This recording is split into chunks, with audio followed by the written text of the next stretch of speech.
próxima presentación es de Carmen Barragán, quien nos va a platicar de su trabajo con la genética de poblaciones de mamíferos.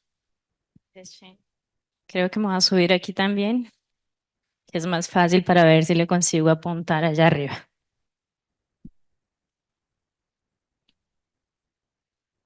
Déjame yo testo aquí para ver si está funcionando. Sí, sí está funcionando. Bueno, buenas tardes para todos. Es un placer realmente estar aquí, Shen. Muchísimas gracias por la invitación. Y de una forma general, yo estructuré, ¿no? La charla que voy a tener con ustedes, intentando explicar de manera general todos los proyectos que nosotros venimos haciendo y pues que ya fueron hechos en algún momento por mí, relacionados principalmente con vertebrados neotropicales. Y en esto ustedes van a ver aquí una mezcla entre Colombia, Brasil, las dos, ¿no? Entonces, conforme yo voy avanzando, voy a intentar medio que apuntar realmente cuáles son las zonas, cuáles son los modelos y cuáles son las estrategias para llegar a una conclusión general. Entonces, mi nombre es Carmen. Actualmente yo estoy vinculada a la Universidad Federal de Goiás y el Instituto Nacional de Ciencia y Tecnología en Ecología y Biodiversidad, en el cual cuenta con un equipo realmente grande, ¿no? Y con la Universidad Surcolombiana en un vínculo como profesora externa, ¿no? Y desarrollando algunos de los proyectos que vienen realizados con algunos de los estudiantes de la universidad. Quise dejar aquí mi ResearchGate para también quien esté interesado conversar un poco más después con detalle, ¿no? Que creo que puede ser más fácil y mejor. Entonces, hablando de esto en un contexto general, yo voy a hablar un poco sobre la biodiversidad general, explicando para ustedes esos dos lugares en los cuales yo he venido trabajando durante los últimos años, los proyectos y los participantes, ¿no? Que están relacionados a todo lo que hemos venido haciendo con vertebrados principalmente, y los desafíos que tenemos en los diferentes países, ¿no? Neotropicales. Jochen apuntó algunas cosas con respecto a dinero. La diferencia es abrupta, ¿no? Y el desafío de todo el tiempo intentar encontrar dinero y parcerías y etcétera para poder avanzar siempre es complicado en nuestra área, más cuando estamos con tipos de modelos biológicos que no son ese modelo generalizado, bonito que todos quieren. Entonces, de manera general, en un contexto general, yo voy a hablar un poco sobre la latitudinal biodiversity gradient, ¿no? Que es una teoría, es una hipótesis que ya viene siendo tratada hace un montón de tiempo, en donde nosotros entendemos dos principales hipótesis en esta, baseado una en que existe un pico de diversidad en las áreas temperadas del mundo y estas áreas temperadas están realmente relacionadas en estos países en los que yo vengo trabajando, que son principalmente Colombia y Brasil, y en donde este gradiente de diversidad que comienza en esa zona ecuatorial del globo, él va disminuyendo conforme nos vamos acercando un poco más a los polos, ¿no? Conforme nos vamos alejando de la zona ecuatorial, aparentemente esta diversidad va disminuyendo, lo que hace realmente de estos dos países, países extremadamente importantes e interesantes para estudiar un poco nuestra biodiversidad. Entonces, con respecto a esto, como les estaba diciendo, uno de los países en los cuales yo vengo trabajando es Brasil y el otro es Colombia. Y con esto entonces yo voy a intentar explicar de manera general cómo está dividido, ¿no? Caracterizado el paisaje principalmente en Colombia, ya que Colombia, como ustedes saben, tiene tres cordilleras, atraviesan tres cordilleras por nuestro país. Y esto hace con que haya una diversidad no solamente por espacio, ¿no? Longitudinal, sino también altitudinal, como Andrew lo explicaba en el inicio, que es extremadamente interesante para cuando nosotros entendemos la distribución de la diversidad genética realmente en Colombia. Entonces, ¿cómo están divididas estas áreas? Nosotros tenemos Amazonia, Andes, Orinoquía, Caribe y Pacífico, siendo que la Amazonia tiene un 41.8%, ¿no? Del territorio colombiano, y hace principalmente por esto y los Andes, que sea el primer país, ¿cierto? Que la verdad tenga el primer lugar en diversidad de aves, orquídeas y mariposas, el segundo en variedad de anfibios, peces dulceacuícolas, palmas y murciélagos, y el sexto en mamíferos. Sin embargo, en Colombia, como ustedes lo pueden ver allá arriba en la parte verde, opa, nosotros tenemos casi 200.000 especies en teoría que son propuestas y solamente de ellas hemos avistado 79.828, que realmente es un número bajo, ¿no? Y de lo cual de esas 79.000 tenemos hoy 1.816 especies amenazadas por diversos factores, desde factores climáticos hasta factores antrópicos relacionados, por ejemplo, con las carreteras. Por otro lado, nosotros tenemos a Brasil. ¿Qué pasa con Brasil? Brasil tiene una diversidad específica en biomas específicos, en donde yo tengo esos 6 biomas, partiendo desde la Amazonia, que es el número 1, 2, que es Cerrado. El Cerrado es mundialmente caracterizado como el hotspot, ¿no?, mundial de biodiversidad, que tiene especies no solamente de vertebrados, sino también flora específicas y únicas de esta región, en la cual tenemos Caatinga, la número 4, Pampas, Pantanal y otras regiones que hacen realmente de Brasil, por su extensión geográfica, todos sabemos que es uno de los países más grandes de Latinoamérica, que tenga una diversidad realmente abrangente, ¿no? Y una cantidad de especies que hasta hoy no han sido estudiadas, siendo que hay 100.000 especies de animales entre vertebrados e invertebrados hoy descritos, de los cuales 1.737 están amenazados, que es casi el 0.01% de la diversidad total.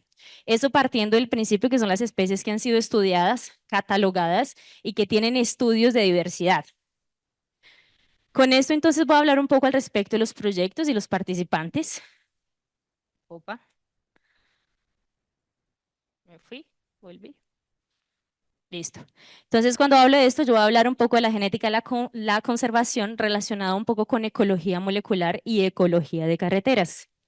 Este fue un proyecto que fue desarrollado por mí más o menos en el año 2015-2016, entre 2016 y 2020, en el cual este es uno de los estados, como ustedes pueden ver aquí en el mapa, ¿cierto?, que está más hacia el sudoeste del país, es el estado del Mato Grosso del Sur, que cuenta con características de paisaje que son extremadamente interesantes. ¿Por qué? Porque él tiene la transición de 3 biomas, transición de 3 biomas, en donde en el centro puntiagudo, ¿será que yo puedo traer aquí? Opa.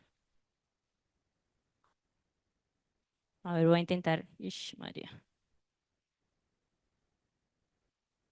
Voy a intentar traer aquí el... No, creo que no se va a poder. Pero en el cual contamos nosotros en este de aquí, puntiagudo, como uno de los biomas que es del Cerrado.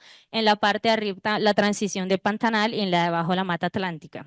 Entonces, ¿por qué fue interesante hacer esto? Nosotros lo que hicimos es que en esas líneas rojas, que son las carreteras del estado de Mato Grosso del Sur, colectamos todos los individuos que habían sido atropellados, principalmente, bueno, eran mamíferos en general, pero mi foco de estudio fue Xenartras, principalmente osos hormigueros. Los osos hormigueros hacen parte de la suborden de las perezosas y de los armadillos, ¿cierto? Y tienen características biológicas bien particulares. Ellos no tienen dimorfismo sexual, lo que significa que yo no puedo identificar una hembra de un macho a simple vista. No, pero Carmen, ¿será que ellos tienen, no, testículos y gonas? No, infelizmente no, ellos son todos internas. Entonces, la única forma de realizarlo y entender esa diferenciación morfológica es colectando un animal y haciéndolo la palpación, ¿cierto? Tienen una característica bien particular, y es que las hembras producen un hijo a cada 4 años. Significa que el tiempo de generación también es bien largo. Y además de eso, son extremadamente impactados por las carreteras. Entonces, como ustedes pueden ver, en torno de 3 años y medio más o menos, nosotros colectamos 800 individuos. Son individuos de un porte grande, ¿cierto? Llegan a pesar 60 kilos dependiendo del lugar en donde estén. Entonces, realmente es un impacto, ¿no?, enorme. Estos puntos que nosotros diferenciamos, en ese caso, el punto 1, 2, 3 y 4, fueron puntos que nosotros escogimos partiendo de la teoría de genética de poblaciones, intentando pensar si realmente las carreteras estaban impactando esta especie y de qué forma lo estaban haciendo. Entonces, lo primero que nosotros hicimos en esa época, ¿no?, era amplificar marcadores microsatélites, marcadores neutros, que no estaban descritos específicamente para la especie. Entonces, lo que hicimos fue trasladar algunos marcadores para ellos, fueron en torno de 14 marcadores. Amplificamos los marcadores y, para nuestra sorpresa, encontramos que realmente las carreteras, para la respuesta de estos marcadores, no estaba afectando la forma que nosotros estábamos pensando. Considerando eso, entonces, todo el espectro que nosotros realmente colectamos, ¿no?, que la verdad eran individuos, bichos muertos, nos indicaba que todos eran la única población. O sea que, a pesar del impacto y de la muerte de los individuos, realmente estaba existiendo un flujo genético entre estos individuos de un extremo al otro. Con esto, entonces, la pregunta era, bueno, ¿será que realmente nuestros marcadores no están funcionando para lo que nosotros queremos responder? Y lo que hicimos fue hacer una modulación, una simulación al pasado con estos marcadores, en los cuales pensamos en 3 escenarios. Entonces, este escenario en donde mi población antigua y reciente eran la misma, en donde había un cuello botella, un bottleneck, y en donde el proceso era el contrario, ¿no? Había una expansión. Y ustedes pueden ver allá que 80% de las veces que la simulación rodó, ¿cierto? Nos estaba diciendo que realmente está existiendo un bottleneck en la especie, pero que probablemente nuestros marcadores no están consiguiendo pegar ese tipo de diversidad que hoy nosotros tenemos. Entonces, ¿qué fue lo que yo hice? Colecté esos datos del pasado y hice una simulación al futuro. Entonces, lo que cogí fue los diferentes índices, tanto el número de alelos, cuanto el número de alelos efectivos, la heterocigosidad, y proyecté hacia un futuro de 100 años cómo estaría mi especie si el impacto continuase de la misma forma. Y lo que encontramos precisamente es que la especie a más o menos 150, 200 años, según nuestros cálculos, en esta área probablemente no va a existir, porque la diversidad genética de ella, ustedes van viendo, disminuye a un punto en que realmente así se extirpa el local. Este es otro de los proyectos que nosotros tenemos hoy en Brasil, que está haciendo con ecología de transportes, genética de la conservación también, solo que enfocado en aves. Entonces nuestro proyecto le está vinculado con varios de los aeropuertos de Brasil y algunos fuera de Brasil, en donde las muestras llegan a nosotros y nosotros hacemos el proceso de barcode. Entonces lo que hacemos es amplificar regiones específicas, generalizadas, la verdad, para identificar la especie y a partir de eso encontrar diferentes formas de conservación de los vertebrados que están siendo atropellados por los aviones que están llegando a los aeropuertos. Entonces, esto nada más de que es otro de los ejemplos de genética de la conservación que nosotros podemos tener a la vista y que puede ser y realizarse en parcería con las instituciones, por ejemplo, como el Ministerio de Puertos y Aeropuertos e instituciones del gobierno y privadas, ¿no?, particulares, para poder realmente realizar y entender cómo nuestra diversidad está siendo impactada en diferentes formas. De la misma forma, este fue un proyectico que nosotros hicimos recientemente con una estudiante mía ya de la Universidad Surcolombiana, en donde de la misma forma intentamos entender cómo las carreteras están impactando las especies, estas dos especies de Xenartras, tanto el oso hormiguero, ¿cierto?, el palmero, que es llamado allá en Colombia, cuanto el oso hormiguero mirín. Y miren que desde una perspectiva solamente de sexaje, en donde nosotros amplificamos solamente marcadores del cromosoma X y Y, pudimos entender que las carreteras afectan diferencialmente los sexos de la misma especie. Y esto es supremamente interesante cuando pensamos en genética de la conservación, ya que si pensamos que para una especie que tiene una tasa de nacimiento 1:1, están siendo atropelladas 2 hembras para un macho, pues probablemente en un periodo de poblaciones 100, 200 años, eso va a impactar enormemente los individuos que están en el área, ¿cierto? Siendo eso realmente trágico para la biodiversidad que nosotros tenemos y que está siempre en torno a estas carreteras. Este es otro de los proyectos que yo tengo actualmente, es un proyecto reciente que resultó así de una convocatoria que hubo en una de las FAPI, ¿no?, que son las fundaciones de apoyo a ciencia en Brasil. Mandé el proyecto, fue aprobado y es utilizando este iDNA, que es una técnica reciente, se llama Ingest DNA, para otras personas puede ser Insect DNA, en donde es más o menos un DNA ambiental indirecto. ¿Por qué lo llamo de DNA indirecto? Porque lo que yo hago es colectar los invertebrados para monitorear los vertebrados a partir de la dieta o del post. Entonces ustedes pueden ver ahí en el caso, ¿cierto?, el flujo de trabajo, en donde yo colecto una muestra ambiental, colecto una muestra de invertebrados y hago todo el proceso de metabarcode para analizar la dieta de estas especies y todavía entender las interacciones entre invertebrados e invertebrados. Entonces, este proyecto lo estamos realizando en una área, en una reserva que hace parte del legado verde do Cerrado, que es parte de una área específica de uno de los biomas más amenazados hoy en Brasil. Es una reserva que tiene aproximadamente 30.000 hectáreas. Ustedes pueden ver en los puntos diferentes de colores, los puntos en donde colocamos diferentes tipos de trampas, siendo estas dos, una llamada CDC, que es una trampa de luz que va a atraer principalmente mosquitos, ¿no?, por causa del calor, y otra trampa que la llamamos de trampa casera, en donde nosotros vamos a colectar principalmente moscas. Entonces, con esto nosotros colectamos 20 puntos y estamos en el proceso de desarrollo. Creo que no va, esto es un video, pero ustedes pueden ver en el tubo Falcon la cantidad de especies que nosotros colectamos de diferentes, ¿cierto?, especies de mosca en este caso. Y en la parte de arriba la clasificación que se ha venido haciendo. Ay, perfecto, funcionó. Entonces, miren la cantidad de moscas que nosotros tenemos y hemos colectado de diferentes puntos. Y esto es así, es un proceso de amostraje extremadamente amplio y productivo porque nos da una cantidad de informaciones. Entonces, actualmente, ¿qué es lo que estamos haciendo? Que está siendo un enorme desafío, ya partiendo para invertebrados, porque mi idea inicial es poder clasificar estos invertebrados para llegar a los vertebrados, que creo que nos daría una respuesta mucho más amplia y productiva a lo que queremos hacer al monitoreamiento. Entonces, hasta el momento, tenemos en torno de 5.000, 6.000 especímenes que estamos clasificando morfológicamente. No sé si vamos a poder llegar a especie, probablemente familias, género, dependiendo. Esta es una estudiante mía, Esla de Sousa, que está haciendo la parte de barcode de insectos y vectores. Entonces estamos cogiendo los mosquitos también para hacer barcode y entender cómo en esta área realmente hay vectores de diferentes enfermedades, ¿cierto? Ya hacerlo de la forma complementaria. Vamos a utilizar dos marcadores mitocondriales, mini barcodes, para poder hacer metabarcode y realizar el monitoreamiento de los vertebrados. Y una de las cosas más interesantes que estoy extremadamente así trabajando para ello es entender la interacción insecto-vertebrado, porque nos va a ayudar a entender realmente la dieta y la interacción, relación ecológica que tienen estos vertebrados con los invertebrados que acabamos de colectar. Por otro lado, estamos trabajando con genética de poblaciones. Entonces, en ese aspecto de genética de poblaciones, estamos trabajando con GBS, ¿no? Que es Genotyping by Sequence. Pero este aspecto es bien diferente a lo que hemos venido acostumbrados a escuchar, que son ahorita una de las técnicas más populares, RADseq y otras. Y lo que hacemos aquí es este flujo. Entonces, nosotros tenemos un secuenciamiento de baja cobertura. No necesitas de un secuenciamiento, ¿no? Dropout de altísima cobertura, altísima secuenciación. Y lo que hacemos es que a partir de la colecta, extracción y cuantificación de muestras no invasivas, heces, alas, ¿cierto? Y diferentes restos, hacemos la verificación de calidad, hacemos toda la parte de triaje, que sería la remoción de secuencias de baja calidad, montamos parcialmente nuestro genoma y buscamos las regiones específicas repetitivas. Este mismo proceso yo ya lo he hecho no solamente con vertebrados, sino también con plantas, algunas de las plantas que trabajamos allá.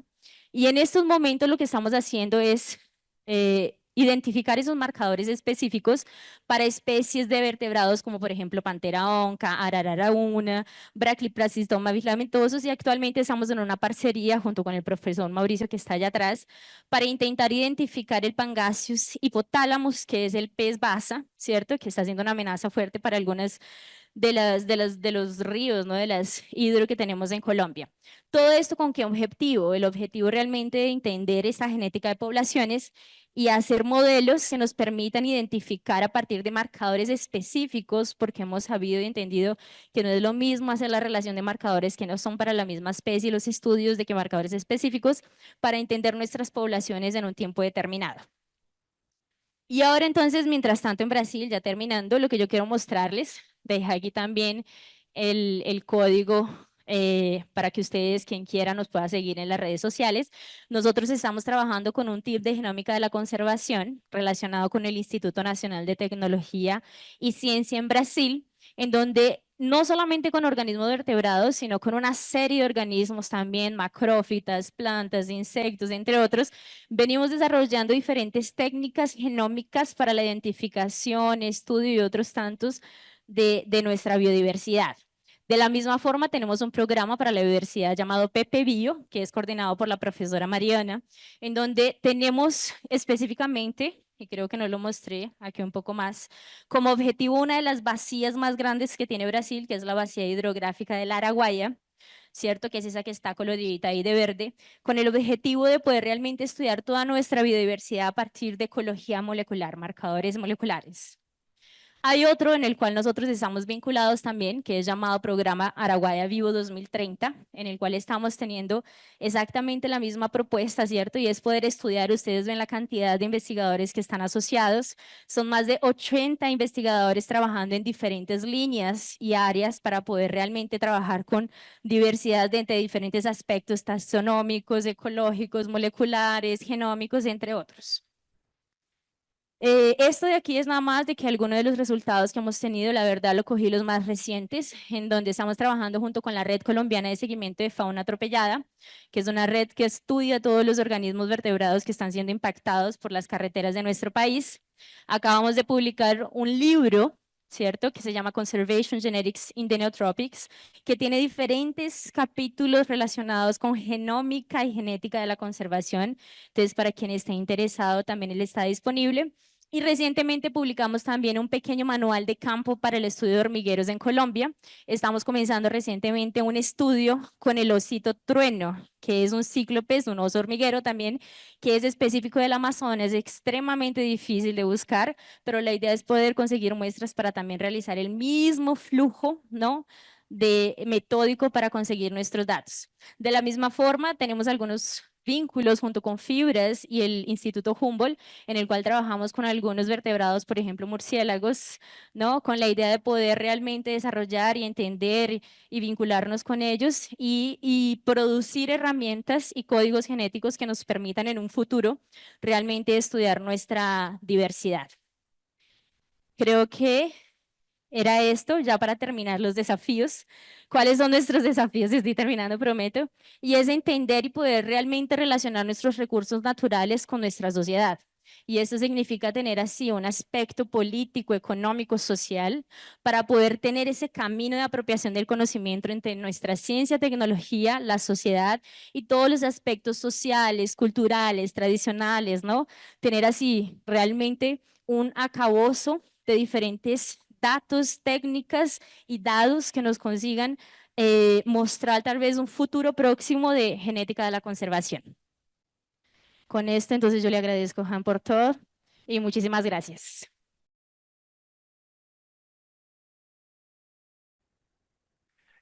Y bueno, para cerrar el simposio, antes de la sesión de preguntas, yo les voy a platicar un poquito sobre un proyecto que es como fuera de serie para mí, porque yo trabajo principalmente con salamandras apulmonadas, pero también me interesa mucho la especiación. Y me llamó la atención este sistema de lagartijas de las Islas Revillagigedo.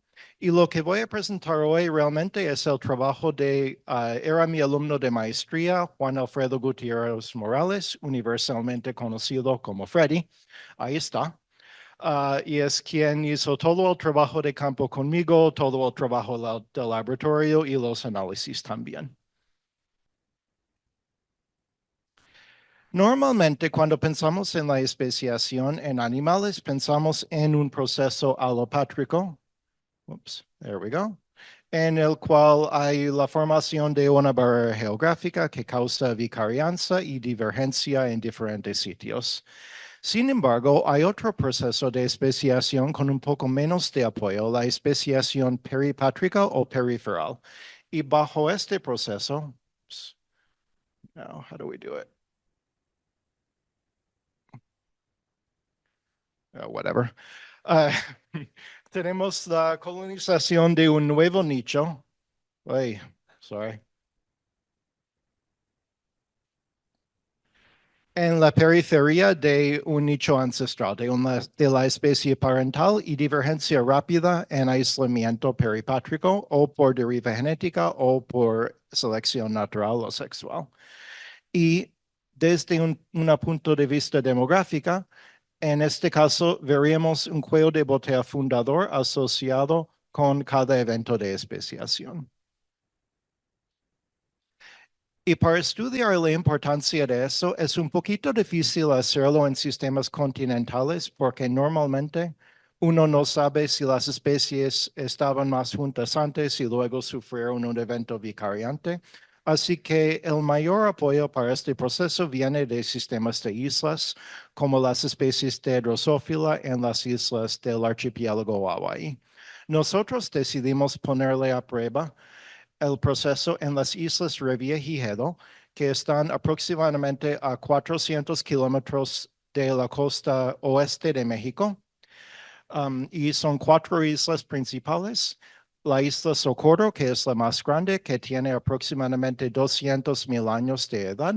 Isla Clarion, que es la más antigua y mucho más pequeña que la isla Socorro. Isla San Benedicto, que es bastante chiquita y roca partida, que literal es una roca partida. Y no fuimos ahí porque no tiene nada. Y en estas islas hay 2 lagartijas endémicas, además de 5 o 6 aves y una serpiente. En Isla Clarion tenemos Urosaurus clarionensis, que a pesar de mi pobre foto, tiene una coloración azul claro brillante. En Isla Socorro tenemos Urosaurus auriculatus, que tiene una coloración azul más oscuro brillante.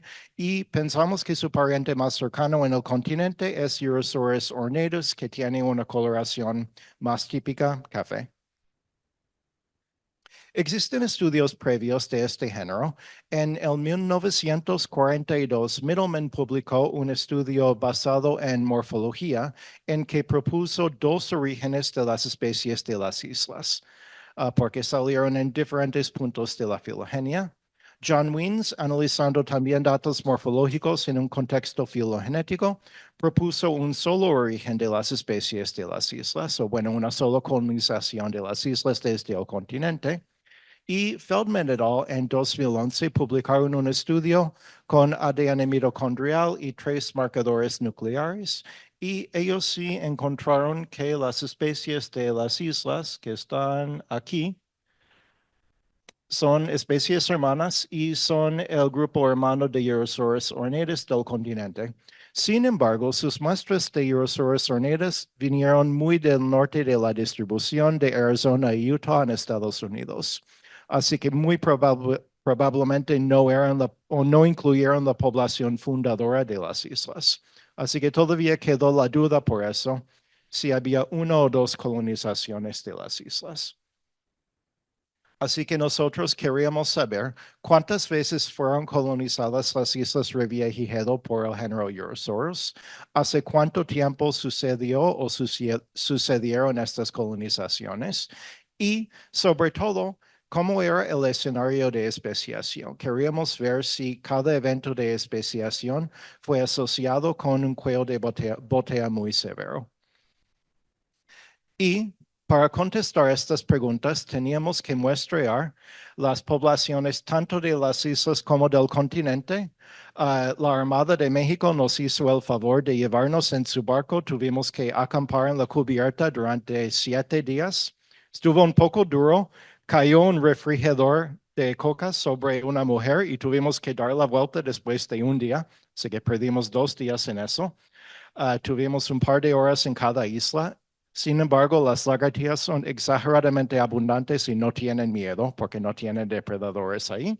También muestreamos en el continente, donde vimos cosas interesantes también. Por ejemplo, la misma Armada traficando droga en la costa de Sonora. Espero que no estén escuchando en línea. Pero bueno, logramos mostrar todas estas poblaciones desde Topolobampo en el norte de Sinaloa hasta Hermosillo y alrededores en Sonora.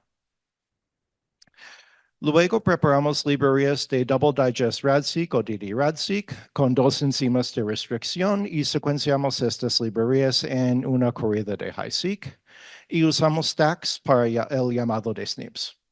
Al final de todo el procesamiento bioinformático y los filtrados por datos faltantes, nos quedamos con 1,237 SNPs para la mayoría de los análisis, LOSI con casi 8,000 SNPs. Y para los análisis filogenéticos que no toleran datos faltantes, reducimos el número de individuos por población para quedarnos con 2,784 SNPs. Hicimos un análisis de componentes principales en que se ve claramente que hay 4 grupos diferentes. There we go. Aquí está la isla Clarion, muy separado de todo. Urosaurus ornatus del norte del continente, Urosaurus ornatus del sur, y junto con esta población, Isla Socorro, cuando hicimos un análisis de función discriminante para ver qué tanto podíamos separar estos grupos, según el criterio de información bayesiano, la mejor respuesta eran 4 grupos, pero la especie de Socorro está muy apegada a la población de Urosaurus ornatus del sur. En un análisis de structure usando el método de Evano, el mejor número de poblaciones eran 3 y cuando vemos el resultado con 3 poblaciones podemos ver una la separación entre Eurosaurus ornatus del norte y del sur, y Isla Clarion también sale como su propia población y básicamente no hay nada de admixture entre estas dos poblaciones. Cuando aumentamos el número K por 1, sale Socorro como separado, pero no tanto. Todavía tiene bastante ancestría compartida con las poblaciones de Eurosaurus ornatus del sur.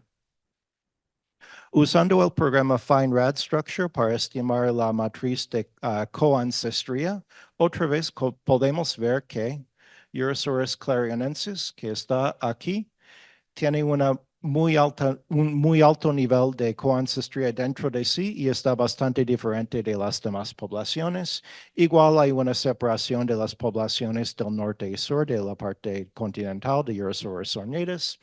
Y Eurosaurus auriculatus de la isla Socorro está muy relacionada con las poblaciones del sur. Usando el método de SNAP para estimar un árbol coalescente, podemos ver que no hay duda con el árbol, claramente con una probabilidad posterior de 1. Tenemos una relación hermana entre las dos poblaciones de las islas y estos son el taxón hermano de Eurosaurus ornatus del sur. Ahí a la derecha tenemos la diversidad genética theta, nada más de los marcadores, los sitios polimórficos, perdón, y podemos ver un decremento muy marcado desde las poblaciones continentales que están aquí a las poblaciones de las islas. Isla Clarion tiene la diversidad más baja. Si vemos todos los sitios igual, el patrón es igual. Las poblaciones del continente tienen más que 3 veces la diversidad genética que las de las islas, siendo Clarion la población o la especie con menor diversidad genética. Igual si vemos los FST basado en los datos de DRAD, podemos ver un aislamiento bastante marcado entre las islas aquí, una FST de 0.37 y un FST bastante alto, pero de menor grado entre las demás pares de poblaciones. Para poner a prueba la parte del cuello de botella fundador, ya tuvimos indicaciones de que sí hubo un cuello de botella asociado con la colonización de las islas porque la diversidad genética es mucho más baja en ambas poblaciones de islas. Usamos el programa DADDY para probar 2 modelos demográficos diferentes y este programa usa una aproximación de difusión al modelo Wright-Fisher. Y básicamente comparamos 2 modelos. Un modelo que simplemente es un modelo vicariante en que tenemos la división de una población ancestral en 2 sin cambios en el tamaño poblacional después. Y los únicos parámetros aquí son el tiempo del evento vicariante y la fracción de la población ancestral que heredó cada ancestro. En el otro modelo con un evento fundador, tenemos aquí el evento fundador, otra vez con la fracción de la población ancestral heredada por esta especie, y luego incluimos un parámetro para que creciera esta población. Para la isla Socorro, usando el AIC, tenemos clara evidencia para favorecer el modelo fundador. Y este modelo estima que la población de Socorro se fundó por como 1.18% de la población ancestral. O sea, sí era un cuello de botella bastante severo. Sin embargo, una prueba de bondad de ajuste dice que nuestro mejor modelo no es un muy buen modelo. Así que muy probablemente falta incorporar más complejidad para que pudiera reproducir los datos observados. Con la isla Clarion, realmente no pudimos distinguir entre ambos modelos, tienen el mismo valor del AIC. Sin embargo, la prueba de bondad de ajuste dice que nuestro modelo mejor vicariante sí puede reproducir los datos observados. Y pensamos que la falta de capacidad de detectar un cuello de botella aquí probablemente es porque la población en Socorro ya tenía una diversidad genética muy baja. Así que estamos intentando detectar una reducción de algo de que por sí era ya muy bajo. Finalmente, usamos el programa GADMA, que es una implementación de DADY en que uno no tiene que definir a priori el modelo. Es un algoritmo genético que va mutando el modelo demográfico a través de las generaciones para encontrar el mejor modelo. Y encontramos resultados más o menos similares. Según este modelo, hubo una división, la primera división entre la isla Socorro y el continente. Ay, sorry, not good at this still. Hace aproximadamente 230,000 años, que corresponde más o menos a la edad de la isla Socorro. Así que estos resultados nos dicen que poco después de su formación, la isla fue colonizada por las lagartijas. Luego tenemos una colonización de la isla Clarion hace 180,000 años y ambas de estas colonizaciones fueron asociadas con un cuello de botella bastante severo y en el continente tuvimos un aumento en el tamaño poblacional seguido por un cuello de botella o más bien una reducción. Así que en conclusión, pensamos que efectivamente solo hubo una colonización de las Islas Revillagigedo desde el continente. Muy probablemente primero Socorro fue colonizada y Clarion se colonizó desde Socorro. Ambas de estas colonizaciones involucraron un evento fundador bastante severo. En el caso de Socorro, sí tenemos buena evidencia para apoyarlo.